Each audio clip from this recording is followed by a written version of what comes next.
Diapit oleh dua samudra, sebuah negeri yang kaya akan hasil bumi, budaya, dan sejarah tiba-tiba berubah menjadi wilayah yang kelam. Negeri itu adalah Indonesia, sebuah wilayah yang pada waktu itu terdiri dari kerajaan-kerajaan Nusantara yang berdaulat. Namun, pada abad ke-16, bayang-bayang asing mulai datang dari arah barat. Mereka adalah bangsa Belanda yang dalam pencarian rempah-rempah dan kekayaan datang dan perlahan-lahan mengubah Indonesia menjadi wilayah jajahan. Pada mulanya, hubungan antara Nusantara dan Belanda tidak dimulai dengan peperangan. Pada tahun 1596, sebuah ekspedisi dagang Belanda yang dipimpin oleh Cornelis de Houtman tiba di Banten, Jawa Barat. Belanda datang dengan niat dagang, ingin membeli rempah-rempah yang berharga mahal di Eropa, seperti cengkeh, lada, dan pala. Namun, di balik senyuman persahabatan ini, tersimpan ambisi yang lebih besar dari Belanda, yakni kontrol penuh atas sumber daya yang sangat kaya ini. Setelah beberapa kali berlayar ke Nusantara, pada tahun 1602, Belanda membentuk Verenigde Oostindische Compagnie atau VOC, sebuah perusahaan dagang raksasa yang memiliki kekuatan layaknya negara. VOC diberi hak monopoli oleh pemerintah Belanda untuk berdagang di Asia. Dengan kekuatan militer dan armada laut yang besar, VOC mulai mendirikan benteng, pos-pos perdagangan, dan perlahan-lahan memperkuat cengkeramannya di wilayah Nusantara. Indonesia, dengan Kepulauan Maluku sebagai pusatnya, dikenal di Eropa sebagai Kepulauan Rempah-Rempah. Rempah-rempah ini sangat diminati oleh bangsa Eropa karena tidak hanya digunakan untuk makanan, tetapi juga sebagai bahan pengobatan dan pengawet. Nilai rempah-rempah yang begitu tinggi membuat bangsa-bangsa Eropa berbondong-bondong ke Nusantara. Awalnya, Belanda bersaing dengan Portugis yang lebih dulu menguasai sebagian wilayah Nusantara. Namun, setelah serangkaian pertempuran laut dan persekutuan politik dengan raja-raja lokal, VOC akhirnya berhasil mengusir Portugis dari Maluku dan wilayah strategis lainnya pada awal abad ke-17. Kemenangan ini memberikan Belanda kontrol atas perdagangan rempah-rempah yang sangat menguntungkan. Namun, kedatangan VOC tidak hanya soal perdagangan. Seiring waktu, perusahaan ini menjadi semakin rakus. Mereka mulai mencampuri urusan politik kerajaan-kerajaan lokal, memanipulasi raja-raja, dan bahkan memicu konflik antar kerajaan demi keuntungan mereka sendiri. Para penguasa lokal yang menolak bekerja sama dengan VOC seringkali dihadapkan pada kekerasan atau dijatuhkan dari tahta mereka. Jawa, sebagai pulau yang padat penduduk dan kaya sumber daya, menjadi fokus VOC. Salah satu kerajaan besar yang menghadapi tantangan dari Belanda adalah Kerajaan Mataram. Pada awal abad ke-17, Mataram merupakan kerajaan yang sangat kuat di Jawa dan sempat mencoba mengusir VOC dari Batavia yang sekarang disebut Jakarta. Namun, serangkaian kekalahan militer dan intrik politik melemahkan kerajaan ini. Pada tahun 1749, Raja Mataram, Pakubuwono II, jatuh sakit dan menyerahkan kekuasaannya kepada VOC. Peristiwa ini menandai awal dari kontrol Belanda yang lebih kuat di Jawa. Mataram, yang dulu merupakan kerajaan yang tangguh, kini terpecah menjadi beberapa kerajaan kecil yang semuanya berada di bawah pengaruh Belanda. Inilah yang kemudian kita kenal sebagai Kasunanan Surakarta dan Kesultanan Yogyakarta. Selama lebih dari 2 abad, VOC menguasai Nusantara dengan rakus dan semena-mena. Namun, pada akhir abad ke-18, VOC mulai mengalami masalah keuangan yang serius akibat korupsi, perang yang mahal, dan ketidakmampuan mengelola wilayah yang begitu luas.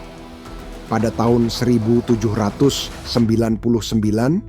VOC resmi dibubarkan dan semua asetnya termasuk wilayah-wilayah di Nusantara, diserahkan kepada pemerintah Belanda.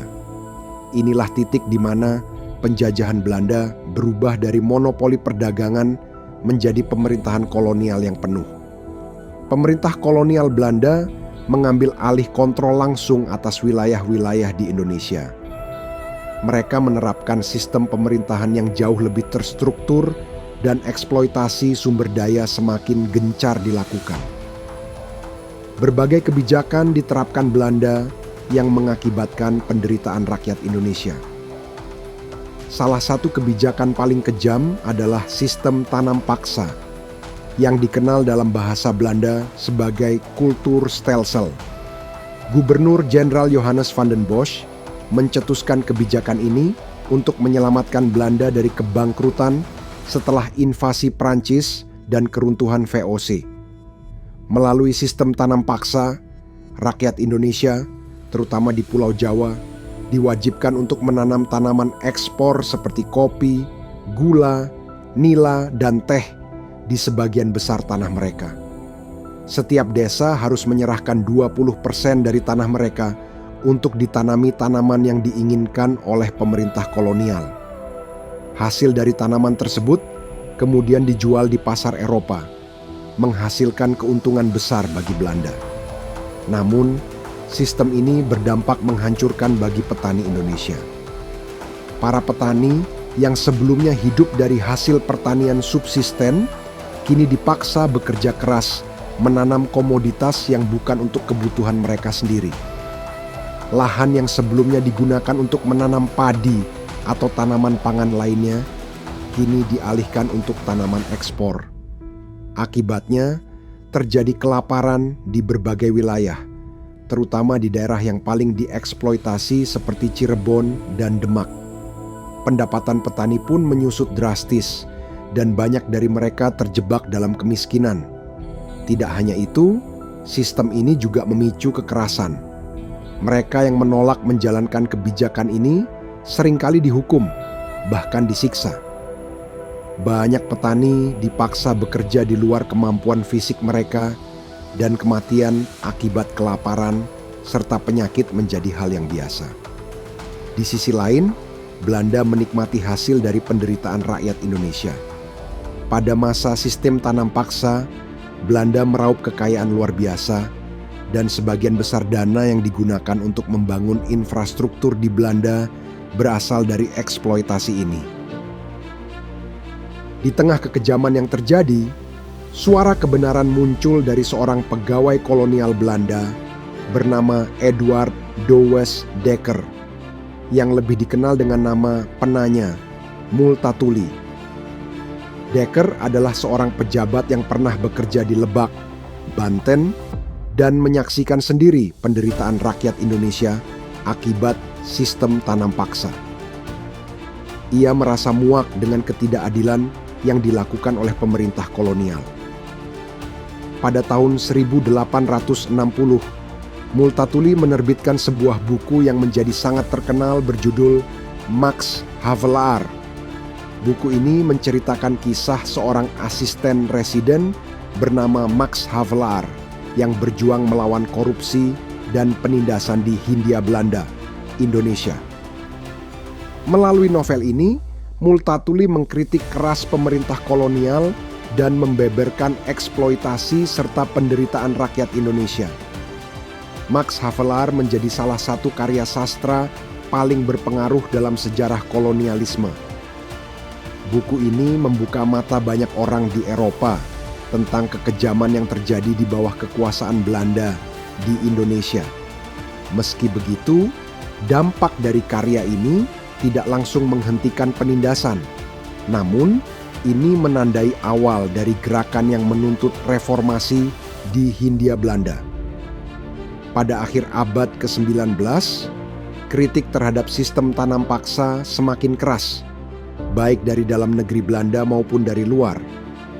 Semakin banyak politisi dan intelektual di Belanda yang menyadari bahwa sistem ini tidak hanya tidak adil, tetapi juga merusak tatanan sosial di Hindia Belanda. Pada tahun 1870,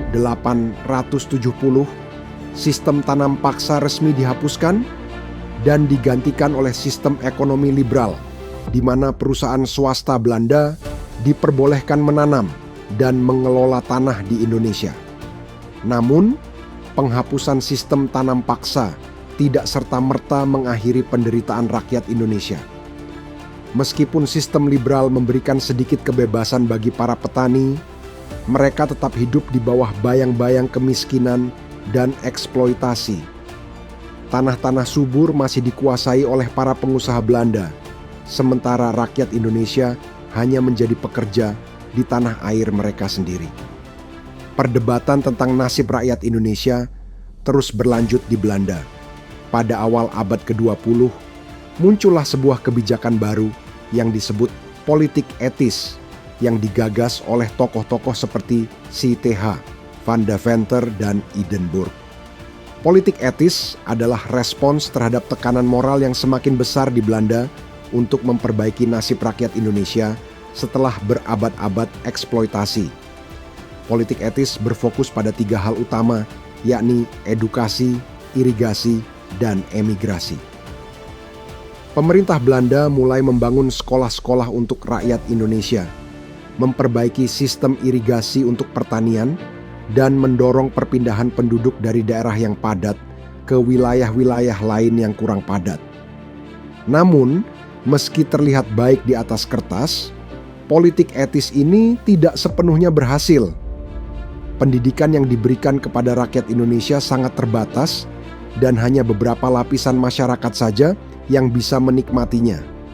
Meski politik etis tidak memberikan perubahan besar, salah satu dampak positif yang muncul adalah terbentuknya kaum terpelajar di Indonesia. Dari sistem pendidikan yang dibangun oleh Belanda, lahir generasi intelektual Indonesia yang mulai menyadari perlunya kemerdekaan. Mereka inilah yang nantinya akan memimpin gerakan kebangkitan nasional. Pada tahun 1908, berdirilah Budi Utomo, organisasi pertama yang bertujuan untuk memajukan pendidikan dan kesejahteraan rakyat Indonesia. Organisasi ini dipimpin oleh para dokter muda yang baru lulus dari Stovia, sekolah kedokteran yang didirikan oleh Belanda. Budi Utomo menjadi tonggak awal kebangkitan nasional, di mana kesadaran akan pentingnya persatuan dan kemerdekaan mulai tumbuh di kalangan rakyat Indonesia. Kemudian pada tahun 1920, berdirilah Partai Komunis Indonesia, PKI, yang merupakan partai politik modern pertama di Indonesia. PKI berjuang melawan kolonialisme Belanda dengan ideologi komunisme. Meskipun pada awalnya mendapatkan dukungan, partai ini kemudian mengalami penindasan dari pemerintah kolonial, terutama setelah pemberontakan pada tahun 1926 sampai 1927. Namun, partai yang benar-benar menyatukan semangat nasionalisme adalah Partai Nasional Indonesia atau PNI yang didirikan oleh Soekarno pada tahun 1927. PNI dengan tegas menuntut kemerdekaan penuh dari Belanda. Soekarno dengan kepiawaiannya dalam berpidato dan kemampuannya menggerakkan massa menjadi simbol perlawanan terhadap kolonialisme. Perjuangan menuju kemerdekaan mencapai titik kritis pada tahun 1942 ketika Jepang menduduki Indonesia dalam Perang Dunia Kedua. Jepang dengan cepat mengusir Belanda dari wilayah Indonesia dan selama 3 tahun Indonesia berada di bawah kekuasaan Jepang. Pada awalnya banyak tokoh nasionalis yang melihat kedatangan Jepang sebagai pembebasan dari penjajahan Belanda. Namun harapan itu segera pupus. Jepang menerapkan kebijakan yang bahkan lebih kejam dari Belanda. Rakyat dipaksa bekerja untuk Jepang dalam program Romusha, di mana mereka dipekerjakan tanpa bayaran untuk membangun infrastruktur militer Jepang. Penderitaan yang dihadapi rakyat Indonesia selama pendudukan Jepang semakin memperkuat semangat kemerdekaan. Setelah Jepang menyerah pada sekutu, pada Agustus 1945, Indonesia berada di ambang kemerdekaan. Pada tanggal 17 Agustus 1945, Soekarno dan Muhammad Hatta memproklamasikan kemerdekaan Indonesia. Proklamasi. Kami, bangsa Indonesia, dengan ini menyatakan kemerdekaan Indonesia. Hal-hal yang mengenai pemindahan kekuasaan dan lain-lain diselenggarakan dengan cara saksama dan dalam tempo yang sesingkat-singkatnya. Jakarta, 17 Agustus 1945,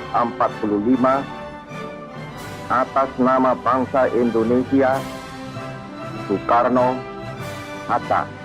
Momen ini menjadi puncak dari perjuangan panjang rakyat Indonesia melawan penjajahan, baik dari Belanda maupun Jepang.